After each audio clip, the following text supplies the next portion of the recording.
Welcome to the final session on AID systems, how to thrive, a new set of challenges and how to manage alcohol.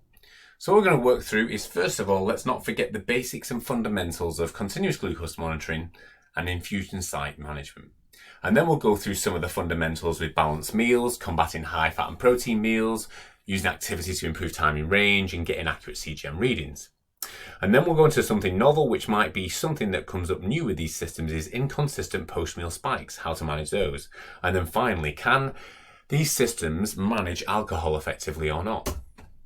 So first of all, getting accurate CGM readings. We know that these systems work off CGM readings and where they're traveling. It is the main input to determine how much extra insulin they put in or how much they reduce.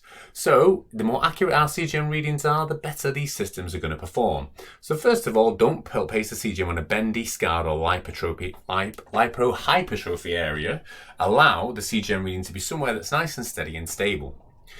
And you've got a really good guide from the Panther guide here, which talks about choosing healthy sites, not bendy areas, no swollen tissues, etc., etc. So really worth investing some time and maybe providing your people who support with this.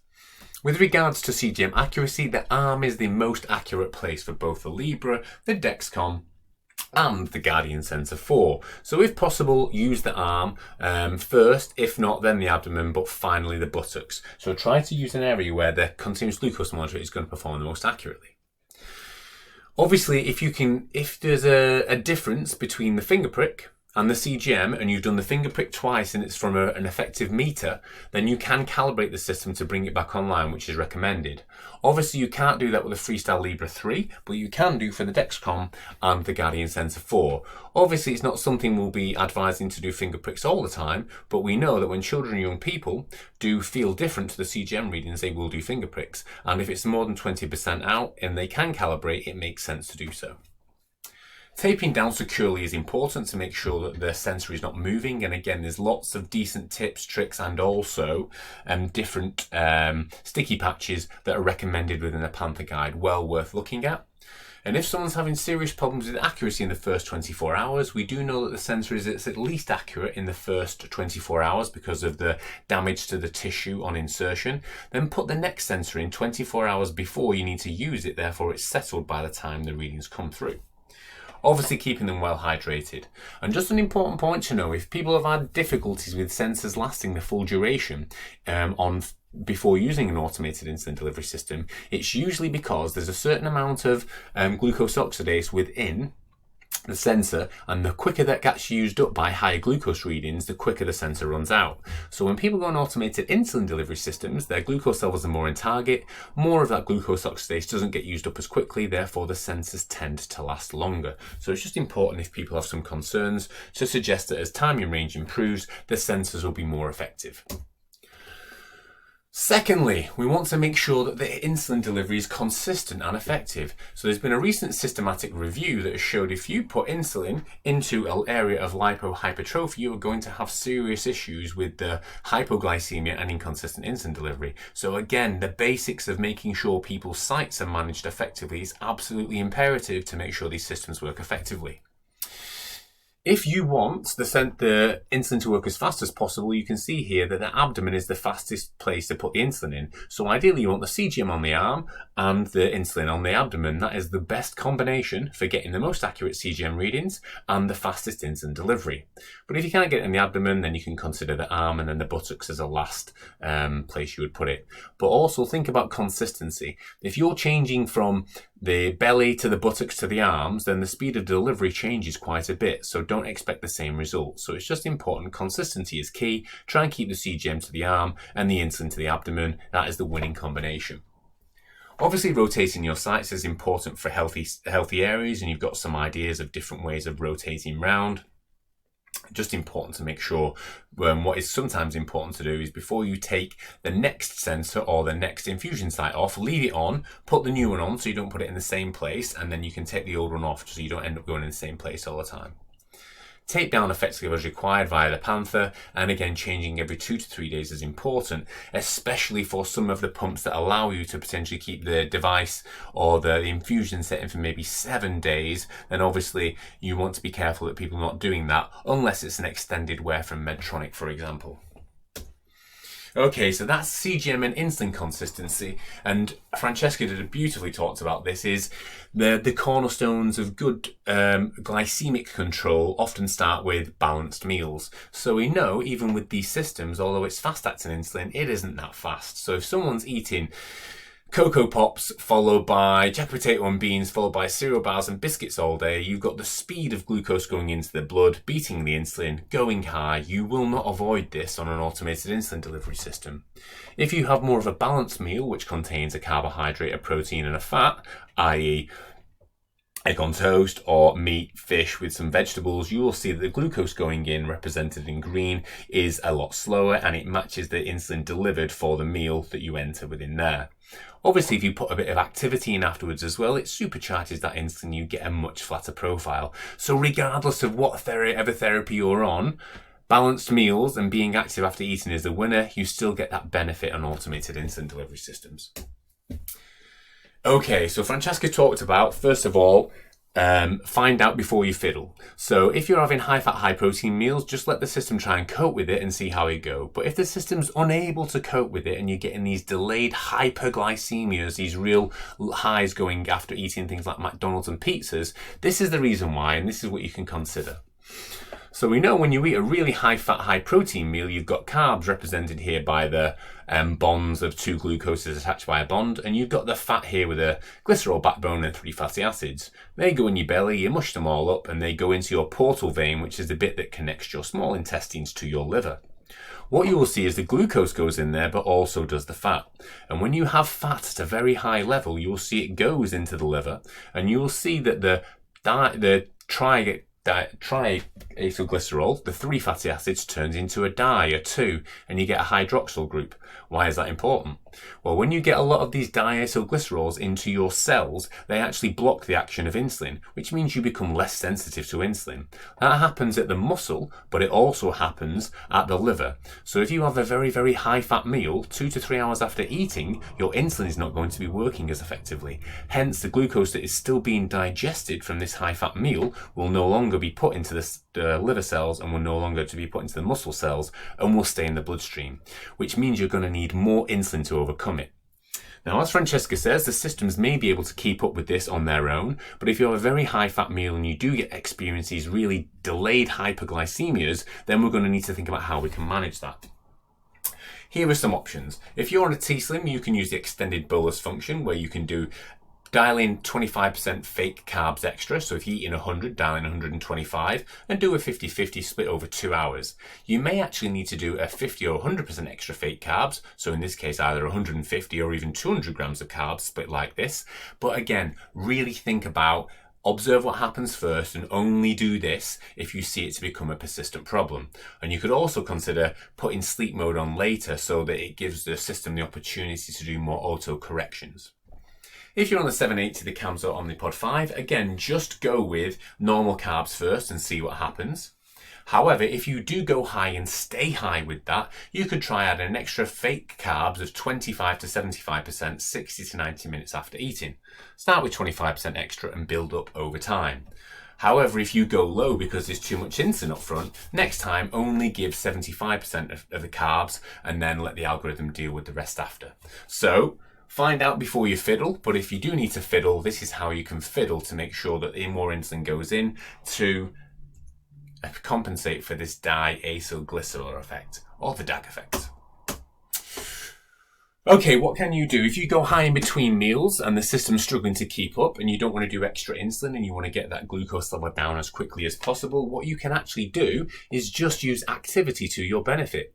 We know that 15 minutes of activity will drop the glucose level by 1 to 2 millimoles per litre. Therefore, if you're high in between meals, you can just do some walking, some playing around, something to drop the glucose level quickly. What we teach at Birmingham is what timing range would you desire, and therefore, if your high alert goes off in between meals at, let's say, at a level of 12, and you actually want to bring the glucose level down quickly, so the glucose level is between 12, and it's an arrow going across and up, that will take 20 minutes of activity to bring your glucose level down. And how that works is, we know that activity opens a side door to your muscle cells to allow more glucose to leave. But more importantly, the insulin that's on board delivered from the meal, but also from the algorithm adjustments, it will get pumped around to your muscles faster. Therefore, it will get used faster and bring the glucose level down quicker. So again, decide what percentage time in range you'll want, set the high alert accordingly. A mode of activity that's fun and able to do could be walking, could be playing with on dancing to YouTube, could be playing football out in the garden. Depending on where your glucose level is and where your arrow is going is how many minutes of activity you will need, but keeping it really simple, 10 minutes will drop you by 2.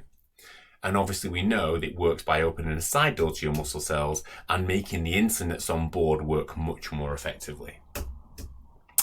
So at this point, really think about movement, which is what we're talking about here, will improve your time in range. But when we're thinking about exercise, it's more of a hypoglycemia risk when we're talking about planned exercise, and we'll cover that in the exercise video. Now, this is something that is novel and new that we're observing with these systems, and this is what I want to describe first. So people without type 1 diabetes, what happens is they eat carbohydrates, they go into their stomach and get digested, go into their small intestines. They then go into the portal vein where their pancreas releases insulin into the portal vein, so the vast majority of the glucose from that meal is captured within the liver and very little gets out into the bloodstream. That's why you don't see a postprandial rise or a post-meal rise in glucose for people without diabetes, because the vast majority of it is stored within the liver. In contrast, people with type 1 diabetes eat the same food, has the same glucose goes in the small intestine, into the portal vein, into the liver, but they have no insulin delivered from the pancreas. Their insulin is delivered subcutaneously into the peripheral tissues. Therefore, there is very little insulin in the portal vein in comparison to a person without type 1 diabetes. Therefore, they have much less insulin stored within the liver, and a lot of it gets out into the bloodstream. So bear that in mind. And also, when you're delivering the insulin from the pancreas, it comes from multiple beta cells and not just one site, so you can actually deliver it faster. Now, where this is even more problematic for people in automated insulin delivery systems is these systems here are pausing the insulin at several times during the day. But what you'll notice across the top here, lunchtime, 50 grams of carbs, 5.6 units of insulin. There's been a few pauses of insulin, but in general, the insulin has been delivered normally. Therefore, there's probably a normal and usual amount of insulin in the portal vein for this person. They have their meal, there's no postprandial rise. However, the next day, or the same lunch, at the same time, the same amount of insulin. However, the pauses in insulin in the time leading up to there have been significant, almost 2 hours with no insulin, which means that the portal vein will almost be completely deficient of insulin. Therefore, when this meal goes in, hardly any of the insulin will get into the liver and it will get out into the periphery, hence where they go high the next day. So what we're often seeing at the moment in time, sometimes, especially at breakfast time, is this inconsistent spike in glucose after eating on all systems. So this is a new problem. We've never had it before on insulin pumps because the insulin pumps have been delivering a continuous level of insulin. We've never had it with multiple daily injections because they've always had the same level of basal insulin going in. However, now we're going to have periods of inconsistent suspends prior to meals, therefore a lack of insulin in the portal vein that's inconsistent in general, which sometimes can lead to some frustrating inconsistent highs for people after eating, despite them doing the same thing with the same meal on the same, a very similar day.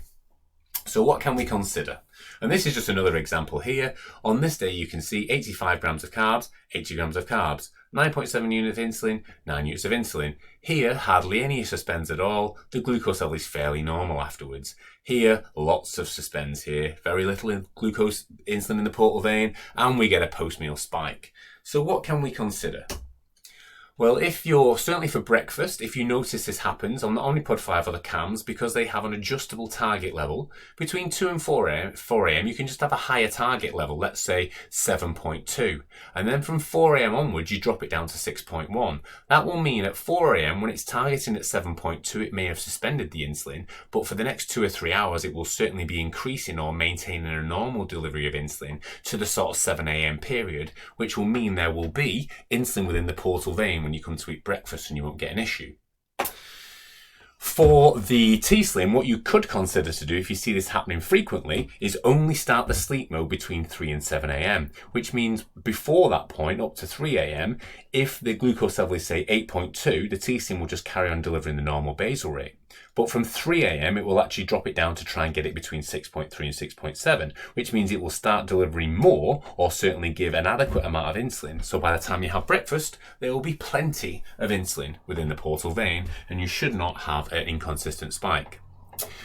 The challenge with the 7-HTG is you can't adjust the target level to manage this, which would mean the individual would actually have to have a look on the algorithm and see if it's been suspended for, say, an hour or so before breakfast. And if so, all they would have to do is give their insulin maybe 20 to 30 minutes before eating rather than just 15 minutes before eating, allowing more insulin to get into the portal vein before they eat. But obviously that has a trade-off for the quality of life.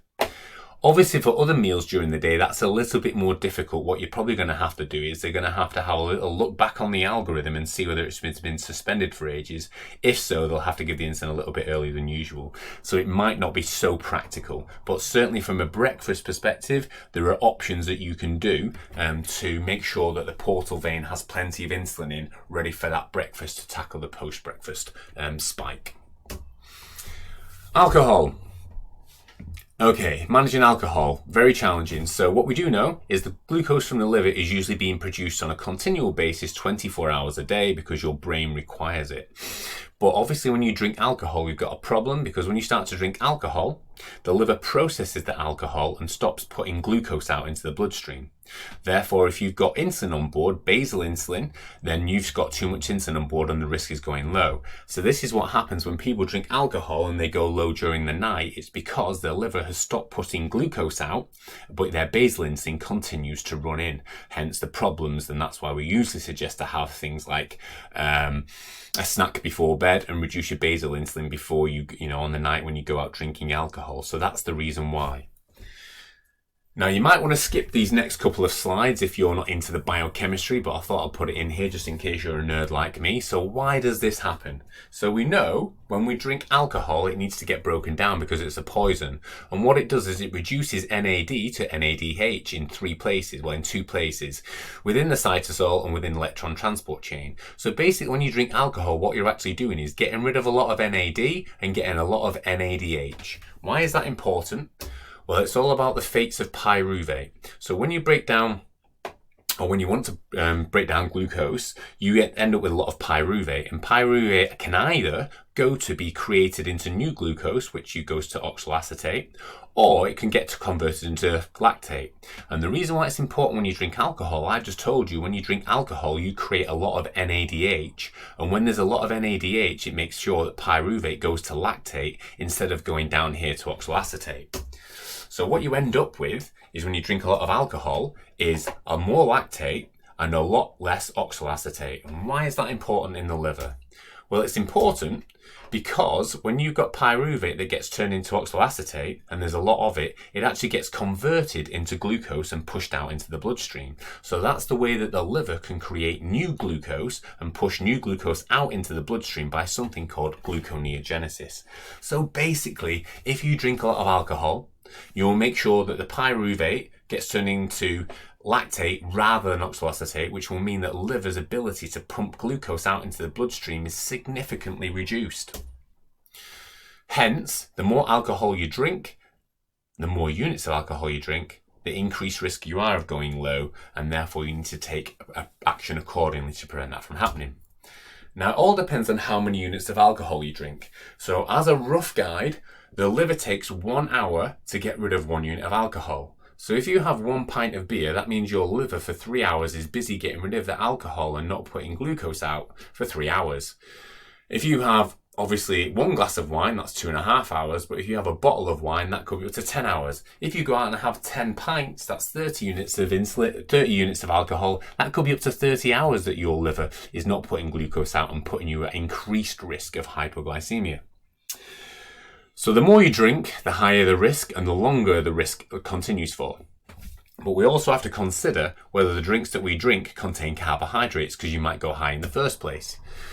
So, as an idea here of some rough guides of how many carbs in drinks, you can see there's nothing in spirits. So spirits and diet mixers mean no extra carbs going in. So the only risk is going low, no going higher in the first place. The same with most wines, very low carbohydrate content. So the risk is just going low and not going high in the first place. But when you get to beer, lager, ciders, you're talking something like 10, 20, even 30 grams of carbohydrate per drink. So you're going to push the glucose level high in the first place, which previously with multiple day injection therapy and pump therapy was not necessarily a bad thing, because that would really reduce the risk of going low later on. However, on these automated insulin delivery systems, if you push the glucose level really high, that system is going to go into overdrive and force more insulin in to bring that down. And you combine that with the fact that the liver isn't producing glucose anymore, you've potentially got a very, very challenging situation. So as an example here, think about how many units of alcohol we've got going in and how many carbs. So just pause the video and see if you can answer how many units of alcohol for 6 cans of cider and how many grams of carbs. The same for a bottle of wine and the same for a full bottle of vodka, which is a big night, and obviously diet mixers and 4 Alka Pops.